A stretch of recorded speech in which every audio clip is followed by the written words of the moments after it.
Welcome to the Glow Up Girl podcast. I'm Kyra Mitchell Lewis, and thank you all for joining.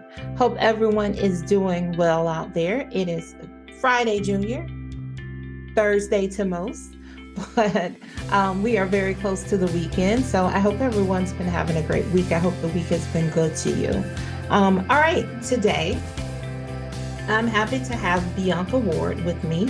Beaonca is a certified dating coach and a graduate student studying marriage and family therapy.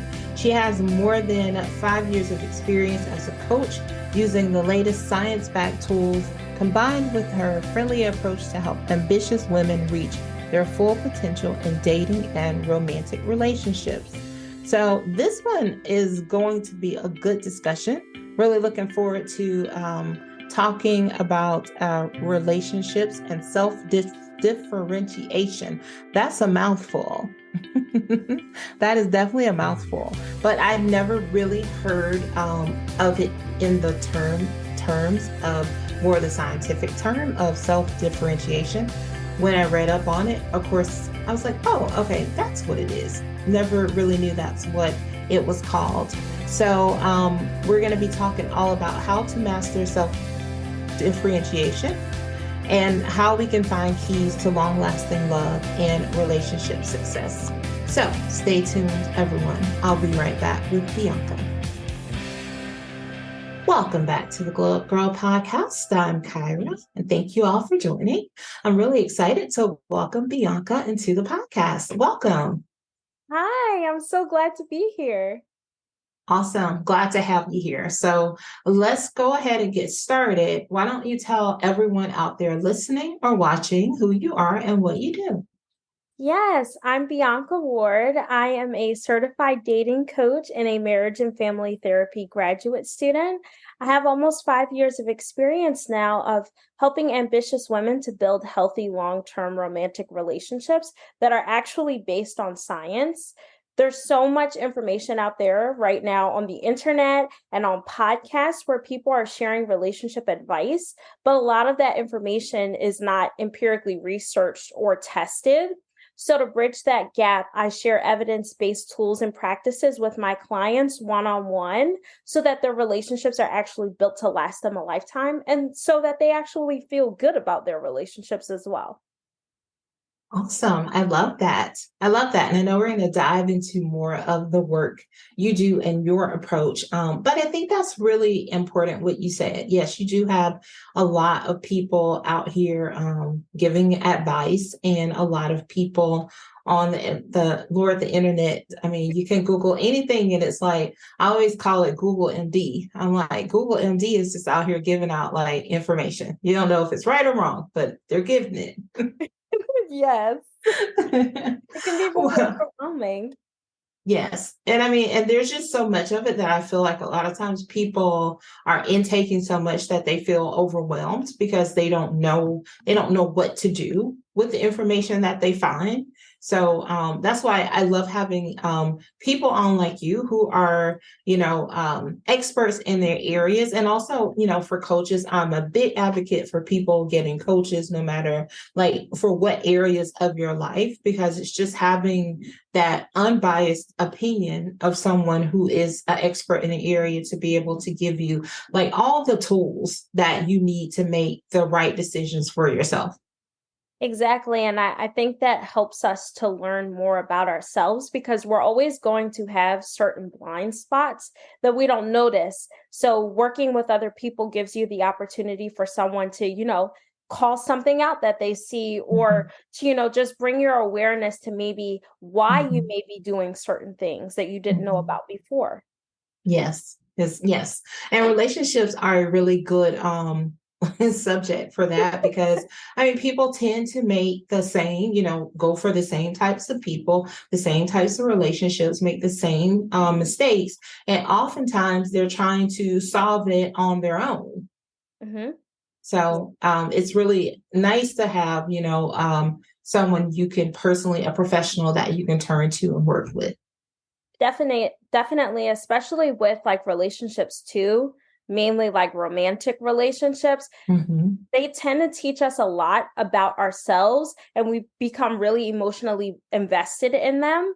And so we have these moments where we realize, oh, we actually need to learn how to like regulate our emotions a little bit better, because it can be really challenging, even when you're in a healthy relationship, just to grow as a person, navigate life, be able to continually create like life goals with your partner. That can be really difficult for someone to do, especially if like you have a moment of conflict or you're upset that something didn't go the way that you wanted it to with your partner. And that's really like where my work kind of comes in. Okay, awesome. I like that. All right, well, let's start talking about first differentiation of self. So, for anyone out there that may be like, huh? Never, like, what is that? Can you tell us what that is, please? Yes, definitely. So differentiation of self is really two different things. One, it is your capacity to regulate your emotions in high periods of anxiety. It is also your ability to remain a distinctly unique individual with your own mind, your own thoughts, your own values, while still being able to create a deep relationship built on integrity with another person. I love it. Okay, I love this. So, of course, let's talk about how differentiation of self, how does it show up in dating? Yes. So a lot of times we see this showing up with, people, maybe they don't even select certain partners that may be good for them. Maybe this Mhm. person that they're actively meeting, they probably really do fit into what it is that they want in a partner, but they reject this person because it doesn't go along with certain values that they've been taught from their family background. I've seen women do this where they will have a very suitable partner. Like this is someone that they would be incredibly compatible with, and they'll reject them because they'll think to themselves, oh, I don't think that my mom would approve. I don't think that my dad would Mm, like this mhm, person because maybe they're in this career field, or maybe they don't have this high level of a degree, but every single person in my family has like a mhm. master's degree or PhD. So that is really a common thing that I see among a lot of women, especially nowadays with like online dating. Mm. So, yeah, I mean, I think that's really an important example because it does happen a lot. But I like it because what you said earlier is that it's that regulation of emotions, right? Because emotions tie you to what someone's going to think. And oh, Yeah. my family, like, what is my family going to think? What are my friends going to think? This person isn't, they're not suitable because they don't make this amount, they don't have this, they don't, da, da, da. They don't fit the box of like checks, that my people are going to want me to have. So I think like that. And so the way I'm thinking or what I'm hearing, the way that, you approach it in your work, it feels very like, it's like logical. Yes. Yes. It's very logical. And so, what I try to do with my clients is try to get them to a very rational place where they can Mhm. make good, informed decisions that they are happy and comfortable with. Because what I'm finding with the women that I work with, when they reject these partners and now they end up in periods where they're stressed out, they're like, I can't find my person. Now they're stuck in Mhm. self-doubt. They think that it's impossible to find, this person that they can love and build this amazing life with. But it's because it's almost like a self-fulfilling prophecy, right? It's like Mhm. you have this idea in your mind and you're trying to do certain things so that this thing doesn't become true. But the fact that you are so invested in that thought, the things that you're doing are the things that actually end up happening. And it's like you literally made them happen because you went in certain directions Mhm. specifically to be like, I have to avoid this person or this thing, just because you are so preoccupied with how other people are going to receive that person instead of listening to, how do you feel with this person? How do you receive them? Are you happy? Are you enjoying your time with this person? And really Mhm. using that as something to lead you and guide you on your decision making. Yes. Yes. Yes. Sorry. I'm just thinking about what you're saying because That is just so true. I mean, there are a lot of people who do that. I'm thinking back to when I was single. I'm pretty sure I was doing those same exact things when I was younger, because that is what we tend to lean towards is, will my parents like this person? Will Yeah. will my siblings like this person? And that is like the first thing, like you sort of remove yourself. It's like, no, but you're the person that has to be with this person. So you've Yeah. got to choose, you got to choose wisely. And you know, like you said, you want to find someone that's a suitable partner that you can build and grow with. And the person that might check the boxes for your family, I mean, they may be somebody, sorry, they might be trash, or Yeah. not a good partner for you. Yes, Oh, exactly. Exactly. And I've seen this happen a lot. And I will say, because I am a big advocate for sharing my own personal journey, my own stories to help, mhm, inspire other people and to just remind them to give themselves grace because we all make mistakes. mhm, You can't know what you don't know. And I have encountered this a lot, like in my own personal life years ago when I was actively dating and I was much younger. I would have a whole list of like mhm. criteria that I'm like, this person needs to tick off every single box, or I'm not even going on like a second date. But that's Mhm, really not a very grounded or a healthy way mhm. to start off a connection with another person. Right. Yeah. Yeah. Because it's expectation, and oftentimes it's like unrealistic expectation for Yes. someone, and the person comes into the relationship already feeling as if they're not enough. Yes. And then they're always just trying to like get to, like, they're thinking about that list and those things that you said you wanted and they needed to be. And they're always like chasing behind something that may not be obtainable in the end.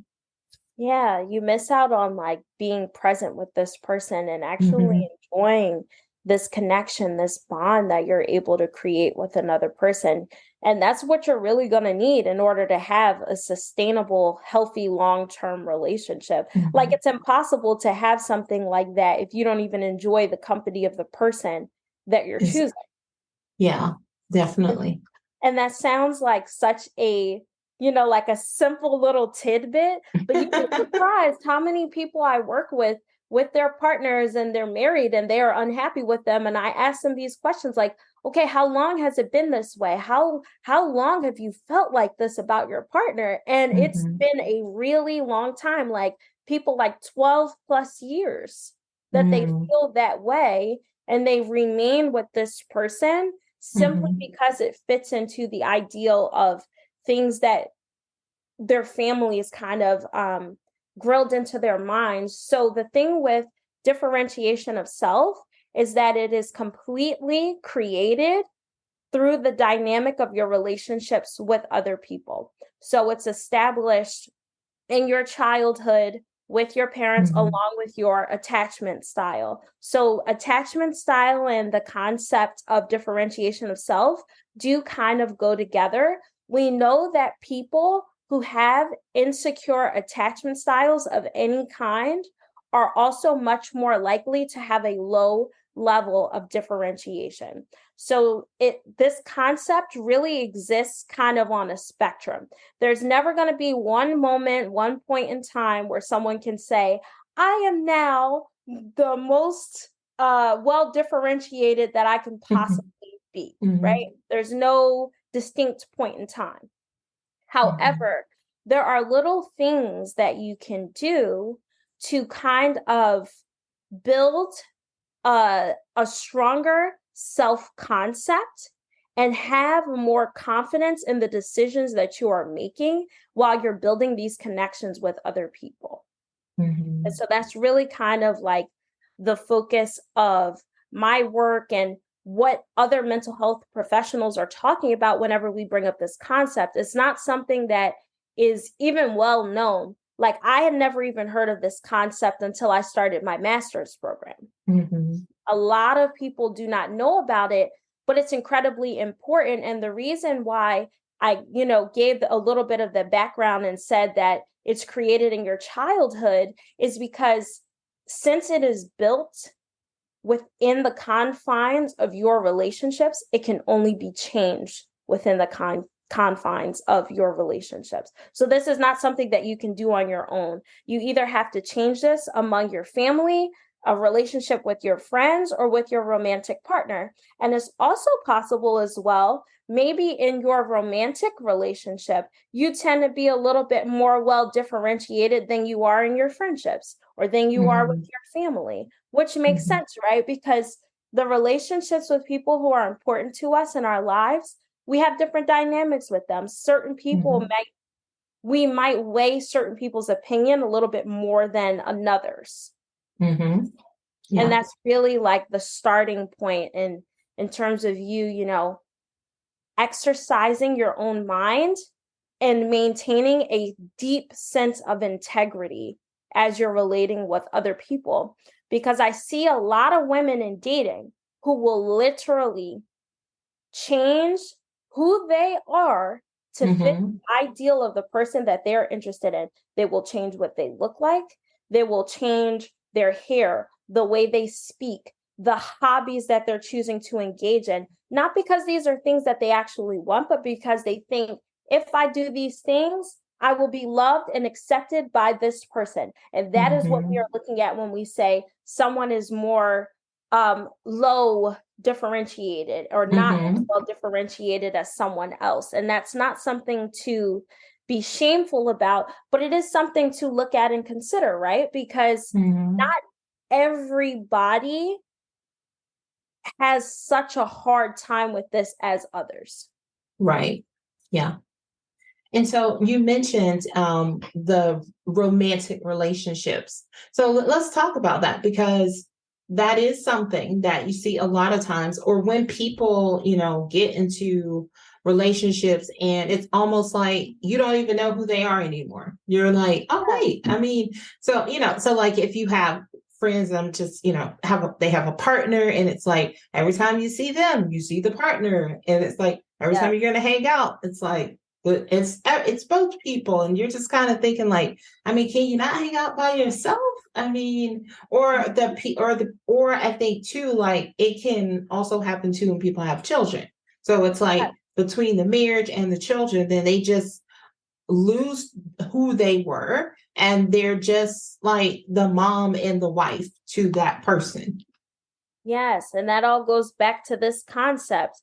Someone who is on the higher end of the spectrum is okay with being alone. They're okay with being separate from another person and saying, hey, look, I have totally different beliefs than you do, but I still have the integrity. I'm still secure and safe enough within myself to share those opinions and thoughts with you. And know that I will still be loved and accepted for those thoughts and those opinions. Yeah. And I think that's important, because it's like when you just go down that road, you almost just lose yourself, and it's like you see it. I know there are probably people listening, people watching who have had like friends who maybe you sort of experience like, oh, 1 minute they were like this, and then all of a sudden it was just like I didn't even know who that person was. But I think it's true to what you said. It's like it starts with like you have to be okay with, like, I'm okay with like being alone. And I think that's like one of the things that starts, like even when I was dating before I got married, I was like, okay, the one thing I'm never wanting to do is lose who I am as a person. And I want to always be the same kind. Well, obviously I want to grow and to evolve into a better me. But like, I wasn't going to become like somebody that like the person I was dating wanted me to be. And also like for someone to do that, it makes you think about like, well, do they understand differentiation of self? Like you have to like look at that side of them, because if you're like twisting yourself into a pretzel to be something for someone else, I mean, you have to like sort of ask yourself like, let me look at them and see like who they are, and what matters to them. Just like you said, like understanding those values and making sure they align. Yes, that is incredibly important, especially because we know in the field of marriage and family therapy that people tend to choose partners who are at a similar level of differentiation that they are. And that is why it's important to, really just get to know yourself. And you can always get to know yourself even when you're with a partner. I think sometimes on social media nowadays, personal development is kind of glamorized. People think it's like this huge frilly little thing, but it's actually really difficult to do. It's hard work and it takes a lot of time, a lot of effort to learn new concepts, implement them, learn things about yourself. And it can be really hard to get yourself to a space to feel comfortable to work on these things and change them, especially because you've been doing them for so long in your life. Any of these things, you might not even notice that you're doing or realize how it looks. Some other ways that I've seen this come up that people, tend not to really think much about, but it is related to this concept as well, are people who have a tendency to kind of like stonewall their partners, right? If anyone listening to this episode doesn't know what stonewalling is when you pretty much ignore your partner or withdraw your attention and your focus from them in a moment of conflict. So think of the person when you're having a conflict with a partner who tends to just like stop talking. They won't even respond to you anymore in the conversation, or they just get up and they walk out. They don't say anything to you. That is actually incredibly destructive to a relationship. We see that over time, couples who stonewall frequently tend to have more bad interactions in the future with their partner. Their partners tend to feel like they don't have a sense of trust and safety, regardless of how long you've been together. And those couples are much more likely to divorce or break up. So it's really important, that piece of this concept of regulating your emotions before you start to talk to someone, before you engage in a conversation that is going to make you probably feel some kind of way, if it's something that's bothering you. And I want to emphasize here that your emotions are not the problem. It's the way that you are expressing them with your partner. That is the thing that we have to work on here. It's okay to be upset, sad, frustrated, angry, but you need to be able to have tools to get yourself into a place where if you start feeling that way with your partner, you can say to them, hey, babe, I want you to know I really value what you want to share with me on this topic. Right now, I'm feeling this emotion. Like your partner, no, I think it would be better if maybe we can revisit this at another time, and then give them a timeline. Like say, I'll come back to this in an hour, or I would like to come back to this maybe even tomorrow, so that I have some time to cool off, so that I'm more level-headed and can better receive and listen to what it is that you're sharing, because I really care about you. That does so much to make your partner feel so incredibly safe with you. It's really amazing.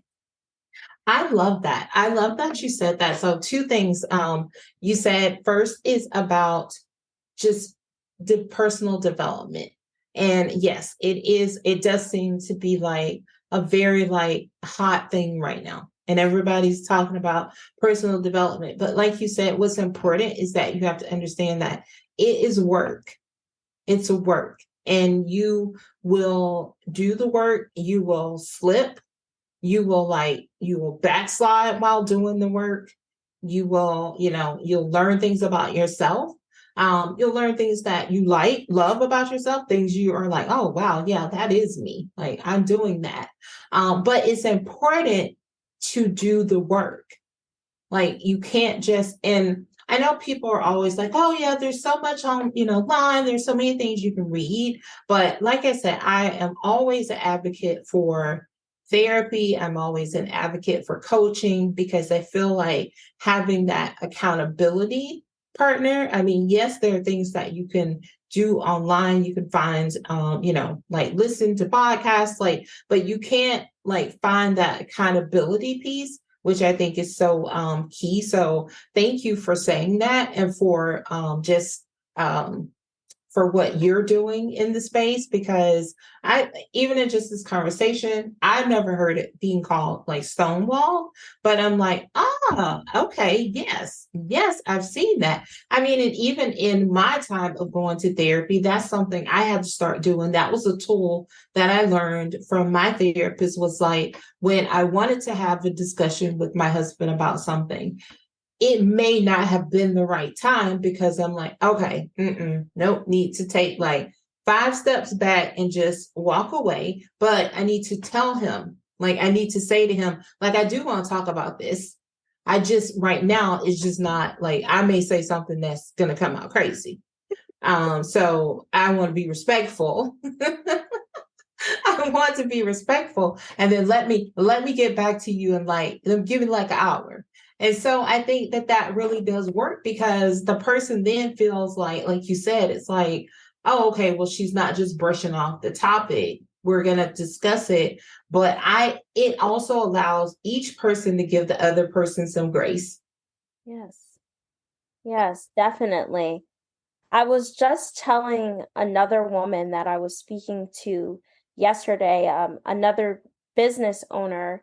We were on live together and we were talking about relationships. And I want to share something I said to her, which was, can you imagine how differently we would show up in our partnerships if we showed up in the same way that we did with our kids?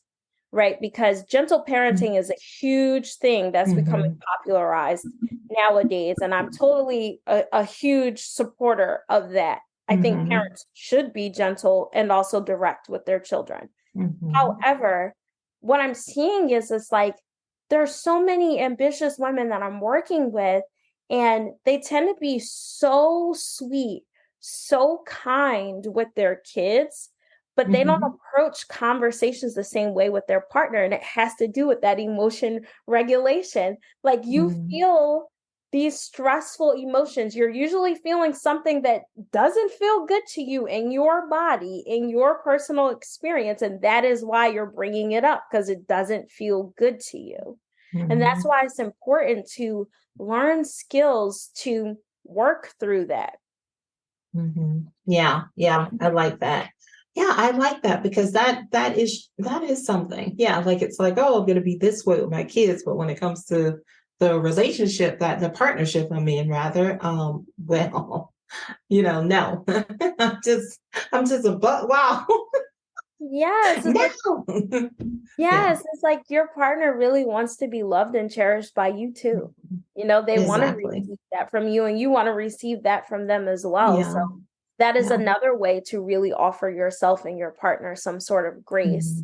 And I Yes. wanted to bring up too, another way that I see this concept coming up that people may not be really thinking about when they're listening to this episode is people also tend to kind of like almost like cut off their partner or other significant people in their lives when they start feeling these like heightened emotions.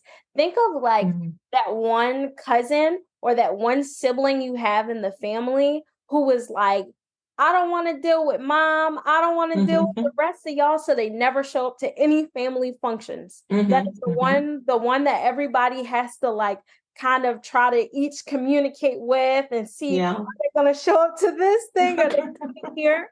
The people who have a tendency to do that also are usually somewhere lower on this level of differentiation scale. And another way that this shows up too, especially in times of conflict, is that someone who is not very well differentiated has a tendency to pull other people into the conflict that they have with their partner as a way to decrease the anxiety that they feel. So an example of that would be, think of someone who maybe always calls their mom or a friend when they have an argument with them, right? They're always looking for this person to give some type of feedback on what just happened with your partner. And you're doing it because when you do that, it feels good to you. You no longer are feeling as anxious as you did when you picked up the phone. And though that may feel good to you in the moment, objectively speaking, in your relationship, that sets up something that is dysfunctional, because it's avoidance. It's a way for you to not work through what you're feeling with your partner and resolve it. Yeah. Yeah. Those are great examples, because I think that a lot of people do that. I think that happens more times than not. And that's really good. How can people become more well differentiated so that they can avoid, entering into dysfunctional relationships? I always recommend the best thing for you to do is have your own journey of self-discovery, because you can work on this no matter whether or not you are on the lower end or you are already on the higher end and you still have some more work to do. Really, really take the time to reflect on who you are. What is it that you like? What do you enjoy in your life? And start doing more of that. And that sounds so incredibly simple, but I've literally seen that change people's lives. Like, it can be really difficult to take time continually in your life and see things about yourself that maybe you don't usually think about. Taking time to consider, maybe what are some ways in my own life where I'm just doing so much for other people and not so much for myself. And then ask yourself, why am I doing that? Right? Why is it so much easier for me to compromise with what my partner wants, but you realize you're never really, it's not a real compromise. Is at that point, it's just kind of like a continual sacrifice that's dysfunctional, because you're not, a compromise is supposed to be something where both of you are able to win in a situation, not one person wins and one person is always losing. But really taking time to ask yourself these things. What are your goals for your relationship? What would you want your relationship to look like? That's another good place to start. Just literally taking out a journal, asking yourself that, and writing down with as many specifics as possible. What would this dynamic look like? How would you speak with your partner? How would they speak with you when a conflict comes up? How would you resolve it? Is resolving it even a thing? Because I see this a lot with couples as well that I've worked with. They have a tendency to argue and then nothing ever really gets resolved. Like, they don't revisit it later. And they think because they didn't revisit it, that was a form of it being resolved. But that's not always the case. Sometimes it is, but not always. Yeah. It could, because chances are it's going to come back up. It's going to come back up in a different form, but probably the same issue that you didn't resolve. And I think it's also something important that you said is, really just understanding who you are and what you enjoy doing, because so many people do just go along to get along, for, a lack of a better way of saying that. It's like, yeah, well, this is what my significant other likes to do. So I'm just going to do that. And then it's almost like I'm being like this martyr, because I'm allowing for them to do the thing that they always like to do. But then that also creates resentment. So I think to your point, it's really important to be able to write down and understand the things that matter to you, and to be able to make sure that you get to do some of that on your own, but then you also get to introduce that into your relationship where you can as well. Exactly, because here's the thing. If you are in a healthy relationship with someone else, you'll be able to share your differing thoughts and opinions with them. you'll be able to share what it is that you journaled and wrote with your partner, and you'll both be able to partner together and work on bringing that to life. If you're not in a healthy relationship, you're not going to be able to do that. But I'm telling you that there's a couple things with the dynamic, the structure of your relationship, the dynamic between power and control with the both of you that is out of place. Yeah. Awesome. I love that. I love that. These have been some really good, thank you, first of all, for some really good examples. I think like this may be a topic that people may not have like understood or didn't really understand differentiation of self from the scientific standpoint, but I think it's been very helpful, and you've described it and broken it down in a way that is I think tangible for us to take some good takeaways, but then also you've given us some really good tips on how we can work on ourselves and also apply that in our relationships as well. Thank you so much. I appreciate you saying that. And I'm glad to hear that it's all, making sense, because it can be difficult when you hear like these topics to understand like what people are really talking about. Sometimes they kind of like nerd out a little bit and they keep using all these terms and you're like, okay, I get it. But what does this look like though? I think, yeah, you did a good job of helping to make it like real life. Like real life. And, so we appreciate that.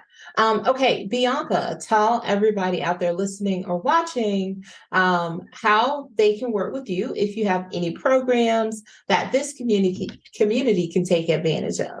Yes, absolutely. So right now I'm working with all of my clients one-on-one, and we can work together with wherever your specific level of differentiation is.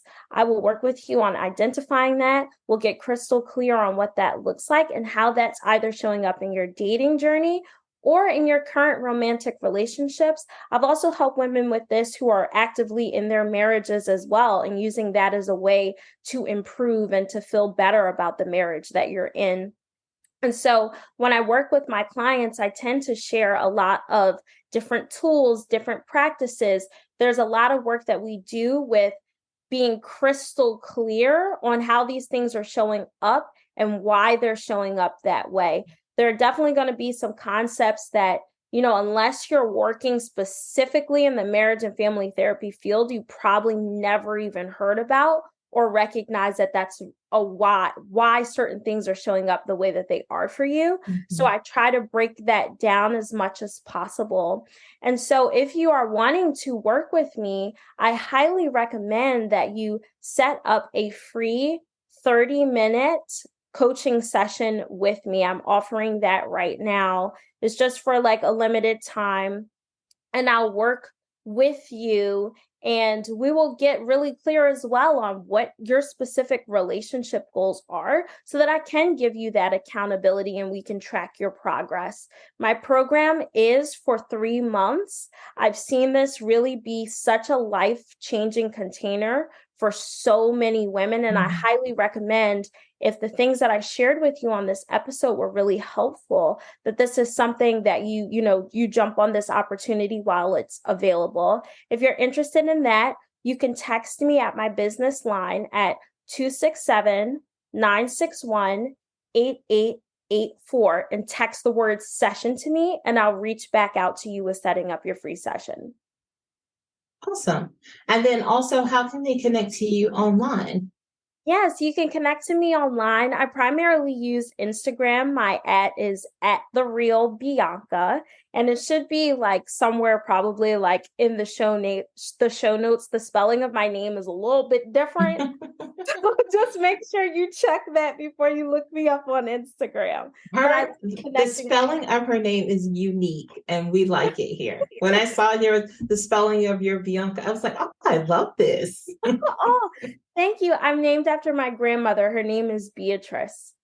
Nice. Okay, I love it. And yes, we will put all the links and the number in the show notes as well. Yes, thank you. And I love connecting with women on Instagram. So please do not hesitate to reach out to me or follow me on there. Okay, awesome. All right, now we're going to move into three things with Beaonca. I'm going to ask you three questions, helps the audience get to know you a little bit better. The first one is, I love setting this up as three questions, but the first one is a two-parter, 1A and 1B, you might say. So the first question is, how do you start and how do you end your day? I always start my day by waking up. I take a couple of deep breaths.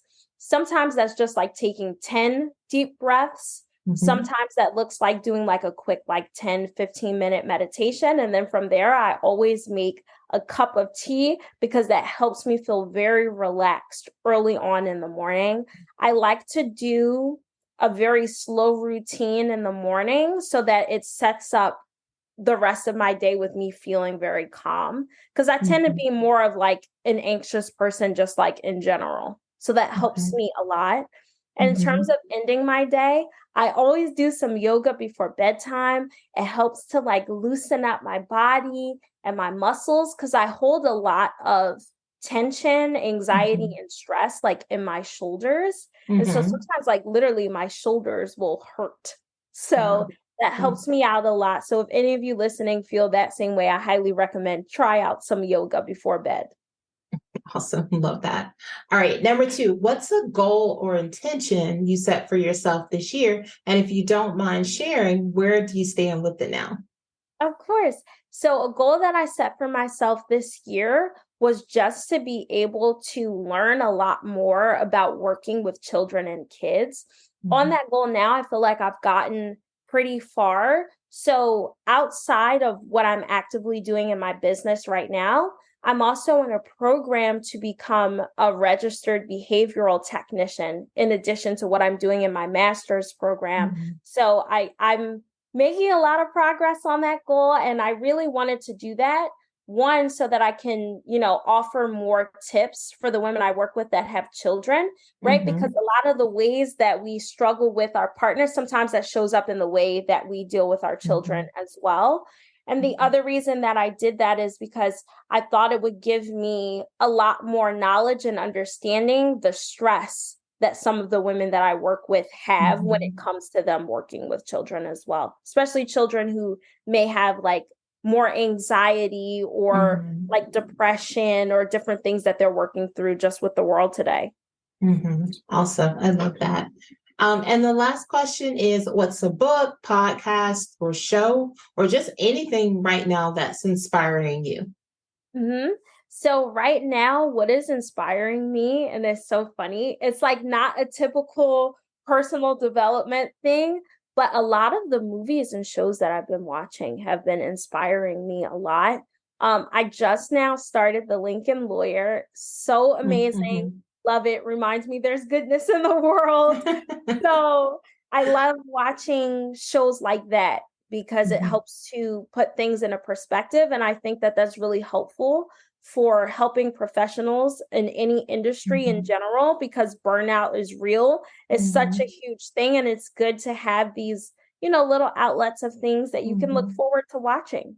I actually love that, and I love you saying that because I often, when I'm meeting with my therapist, I often ask her, I'm always checking to make sure she's okay because I just could only imagine like how heavy it must feel when you're all day absorbing other people's information, other people's issues.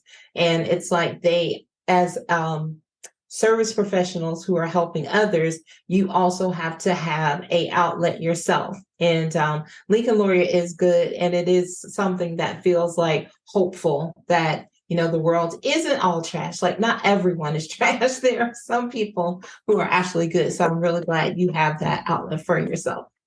Thank you. Thank you. All right. So, Beaonca, I just first want to thank you so much for the time today and for coming on the show and spending some time with us. And you can always come back in the future. But before you leave us, I'd like for you to give the audience three things that they can take away from our conversation today. Yes, three things you can take away. The first being give yourself some grace because it's hard to do this work and not every person actively chooses to do this every day. So that's the first thing. Two, do something to celebrate yourself, whether that is maybe like you go out and try a new hobby or you eat something that you really like. Do something to actively get in the routine of celebrating yourself, because you're much more likely to remain consistent with doing things that are difficult. The third thing that I really want you to take away from this conversation is that you're only human. So everyone is going to make mistakes with things. Everyone has things to work on. Just because you may be at a lower level of differentiation doesn't mean you're always going to be there. You can always progress. You can always get better. And even if somebody else isn't specifically working on that, you better believe they're working on something else. Awesome. Well, thank you so much.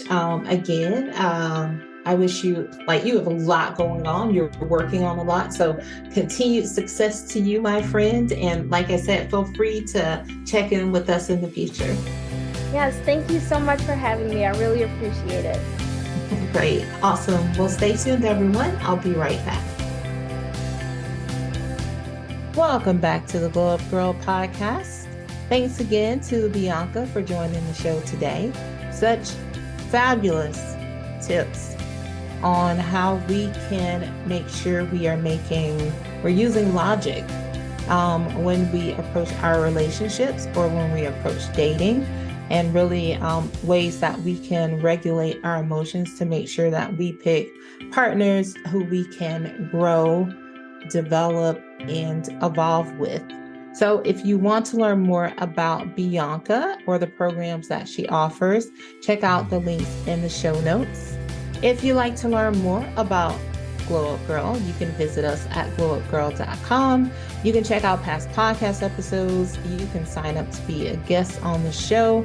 If you are a business owner, if you have a product, or if you have a service that you offer and you want to promote it on the show, you can also check out our sponsorship packages as well.